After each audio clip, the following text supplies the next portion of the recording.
Et c'est l'heure de l'interview de la lettre de l'acheteur avec aujourd'hui Arthur Portier, spécialiste des matières premières agricoles et consultant chez Agricole. Bonjour, chez Agritel. Bonjour Arthur. Alors on commence forcément cette interview par parler des récoltes ukrainiennes, de la situation en Ukraine.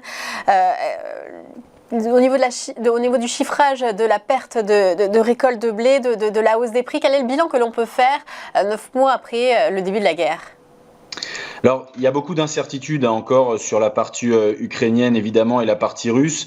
Au-delà de la production, que ce soit pour le blé, le maïs ou les autres matières premières, c'est davantage les exportations qu'il faut regarder. Et dans les exportations tout grain, nous étions, avant le début du conflit, sur des exportations à plus de 6 millions de tonnes.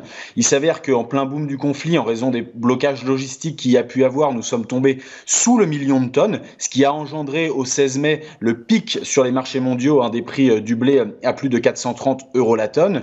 Et depuis l'accord notamment du corridor qui a été signé début août, nous avons une reprise des exportations tout grain de par la mer Noire, des 3 ports concernés par cet accord. Et sur le mois de septembre, nous sommes aux alentours des 5 millions de tonnes exportées, que ce soit par voie maritime ou par voie terrestre. Donc on a quand même une amélioration aujourd'hui de cette logistique qui a permis une détente des prix. Maintenant, on le sait, ce corridor prend fin au 22 novembre et il reste encore beaucoup d'incertitudes sur la poursuite ou non de cet accord. Oui, c'est ça, on va revenir sur ce corridor. Alors, est-ce qu'il fonctionne de manière optimale et quelles sont les perspectives que vous vous donnez après le mois de novembre? Qu'est-ce qui va se passer sur les exportations de céréales au niveau de l'Ukraine ? Alors pour ce qui est de manière optimale, c'est difficile de juger aujourd'hui. Ce qui est sûr, c'est qu'il y a 8 millions de tonnes qui, depuis début août, ont transité via les ports de la mer Noire. Donc c'est quand même pour l'heure une réussite. On le voit sur le graphique, on a une certaine amélioration quand même des flux depuis plusieurs mois. Maintenant, il y a encore beaucoup d'incertitudes puisqu'aujourd'hui, les acheteurs internationaux peinent à prendre de nouveaux contrats au départ de la mer Noire, alors même qu'on ne sait pas si ce couloir de sortie des grains va perdurer. Et ça, ce sont entre guillemets les Russes, les Nations Unies, les Turcs et les Ukrainiens qui sont en pleine négociation pour pouvoir continuer à sortir du blé, à sortir du maïs et aussi d'autres produits par ces 3 ports-là. C'est nécessaire aujourd'hui pour l'équilibre des marchés au niveau mondial. Et alors, il y a forcément d'autres pays qui ont pris aussi la relève, alors que l'Ukraine avait des difficultés à exporter. Quels sont les pays qui ont remplacé l'Ukraine dans la fourniture de blé au niveau mondial ?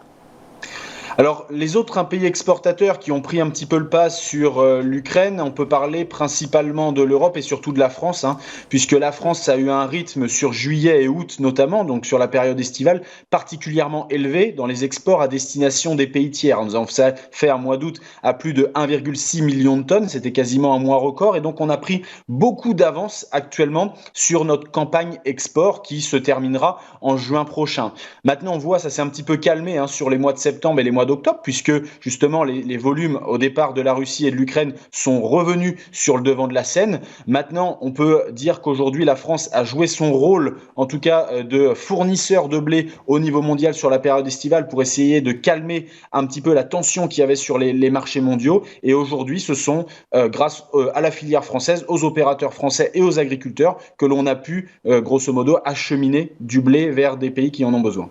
Alors c'est vrai qu'on va revenir après sur la récolte française, notamment des céréales. Mais alors quelle détente ça a joué quelle détente a eu lieu sur les prix, cette reprise des exportations ukrainiennes, et au bout de combien de temps ça va se répercuter aussi sur les prix dans les magasins ?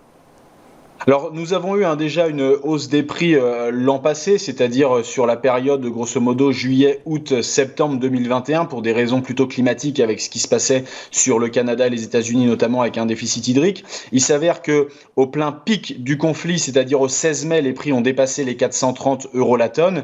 Et dès lors qu'on a commencé à parler du corridor, les prix se sont un petit peu essoufflés pour revenir proche des 300 € la tonne sur Euronext, avant de remonter dans une fourchette 330-350 sur fond d'incertitude de cette poursuite ou non du corridor. Donc si le corridor s'arrête demain, il y a fort à parier que les marchés des matières premières agricoles regagneront en fermeté. Et si le corridor est réétabli pour quelques mois, voire quelques années supplémentaires, là, auquel cas, on pourrait avoir une légère détente des prix. Mais aujourd'hui, le bilan mondial reste quand même globalement tendu. Et c'est ça, tout va dépendre des négociations. Est-ce que vous regardez d'autres céréales en difficulté?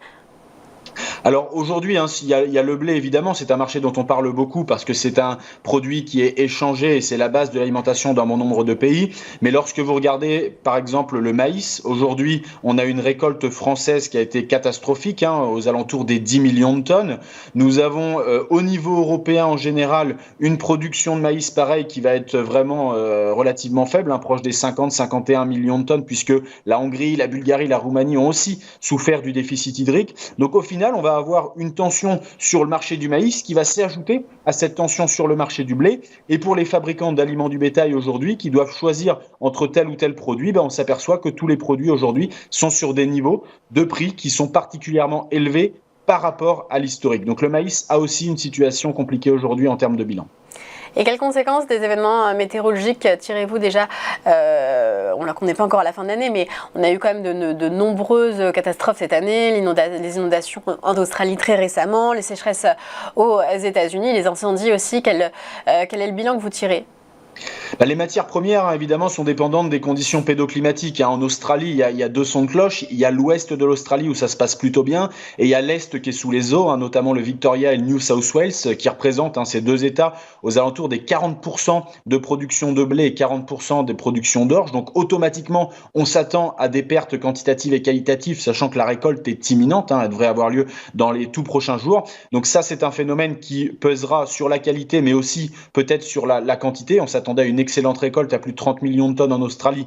Elle est remise en cause et on s'aperçoit évidemment que les phénomènes météo sont de plus en plus importants. On en parle sur le blé là en Australie. Aux États-Unis, on a eu un déficit hydrique sur la partie des maïs qui fait que la production va avoisiner les 355 millions de tonnes contre 380 millions de tonnes l'an dernier. On a eu les inondations au Pakistan qui vont affecter la production de riz. Donc on le voit et on le sait, c'est pas enfoncer des portes ouvertes que de dire que les événements météo sont de plus en plus importants, de plus en plus violents et conduisent à des variations de marché extrêmement importantes depuis plusieurs semaines maintenant, puisque ça joue sur l'offre et la demande au niveau mondial. Et est-ce qu'on observe des phénomènes de délocalisation, relocalisation de production de céréales ou même d'autres matières premières agricoles suite à ces événements qui deviennent très fréquents dans une zone et donc on veut relocaliser?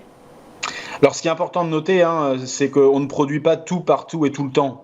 Certains l'oublient, mais aujourd'hui, on ne peut pas planter, par exemple, du blé dur dans le nord de la France. C'est compliqué parce qu'il y a des conditions pédoclimatiques qui dépendent de ce produit-là. Donc, ne pouvant produire tout partout et tout le temps, il faut adapter, nous, agriculteurs, évidemment, nos productions à nos sols, à l'agronomie, au climat, etc. Et donc, ça rend, une nouvelle fois, les éléments compliqués. Et c'est ce qui explique que vous avez, notamment en termes de blé, vous ne pouvez pas en produire au centre de l'Afrique, par exemple. Et c'est ce qui explique qu'il y a toujours plus d'échanges aujourd'hui sur les marchés des matières premières agricoles et qu'il va falloir continuer à investir dans la production chez les principaux exportateurs, puisque les acheteurs internationaux, pour bon nombre, ne peuvent pas produire. Donc, les échanges resteront extrêmement nombreux. Oui, ça reste une nécessité. Retour en France justement, où on commence à voir les chiffres de cette récolte de blé. En tout cas, l'été s'est bien passé, c'est ça?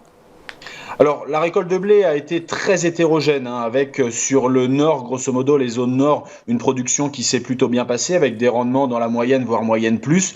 Par contre, sur la région sud-ouest, Charente, etc., ça a été très problématique, donc vraiment une hétérogénéité forte.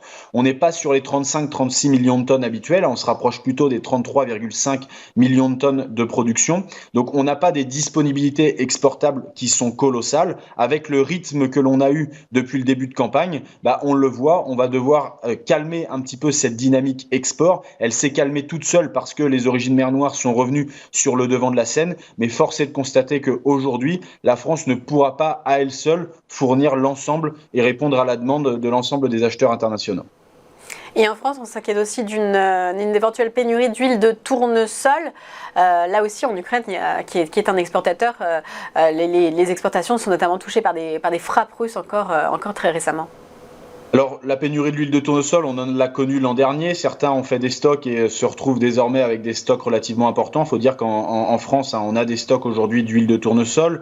Maintenant, c'est vrai que l'Ukraine, c'est 53% des exportations d'huile de tournesol au niveau mondial. Donc, dès lors qu'il y a un souci dans le pays, automatiquement, ça se ressent sur les flux mondiaux. Il s'avère qu'aujourd'hui, la récolte de tournesol en Ukraine ne sera pas proche des 17,5 millions de tonnes comme ça a été l'an passé, mais on sera plus proche des 10 millions de tonnes, puisque en plus des semis qui ont été compliqués, on a une récolte aujourd'hui qui est rendue difficile par les pluies, donc un gros retard dans la récolte. Et évidemment, on a toujours des bombardements qui sévissent dans le pays, qui rendent la logistique et autres compliquées. Donc oui, il y a une tension aujourd'hui sur le marché du tournesol. Les Européens ont augmenté les surfaces l'an passé. Malheureusement, cette hausse des surfaces a été annulée par une baisse significative des rendements avec un été très sec.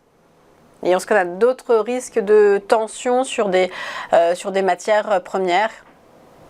Alors, c'est toujours difficile de parler de tension. On a, au niveau français, on est quand même relativement indépendant grâce à une agriculture qui est encore relativement forte. Maintenant, on entend beaucoup parler du riz à l'heure actuelle. Alors, difficile de dire s'il y aura pénurie ou non. Ce qui est sûr, c'est qu'en termes de prix aujourd'hui, lorsque vous regardez les bilans mondiaux, les principaux exportateurs ne sont pas épargnés par les incidents climatiques. Vous avez notamment l'Inde qui a eu des fortes chaleurs. Vous avez le Pakistan qui a eu des inondations. Vous avez les États-Unis dans les zones de production où le déficit hydrique a été particulièrement marqué. Et donc, des stocks mondiaux qui sont relativement faibles, un besoin en Europe d'import, puisque les Italiens qui généralement nous fournissent aussi du riz ont été en proie à une certaine sécheresse ces dernières semaines. Donc il y a une véritable tension sur ce marché-là. Difficile maintenant de dire s'il y aura pénurie ou non. Ce qui est sûr, c'est que les prix aujourd'hui liés à l'inflation, liés à l'énergie, etc., resteront élevés. Oui, c'est-à-dire que cette hausse de prix, vous ne la voyez pas décroître, elle est acquise en quelque sorte et on ne reviendra jamais en dessous. Au-delà des phénomènes macroéconomiques et notamment de la récession qui peut avoir lieu dans les prochaines semaines, lorsqu'on regarde les bilans des matières premières agricoles, on a quand même une tension aujourd'hui qui justifie une hausse des prix. Maintenant, attention, cette tension-là, elle n'est pas seulement sur les matières premières agricoles qui représentent généralement une part infime dans le prix final et dans le produit fini. C'est bel et bien la hausse combinée du secteur énergétique, gaz, électricité, des matières premières agricoles, des salaires, de l'inflation en général qui explique cette hausse des prix aujourd'hui de l'alimentation pour les Français, mais ce n'est en rien seulement la matière première agricole. Et oui, il n'y a pas qu'une seule raison. Merci beaucoup Arthur Portier d'avoir été avec nous. Je rappelle que vous êtes consultant chez Agritel. Merci beaucoup. À bientôt.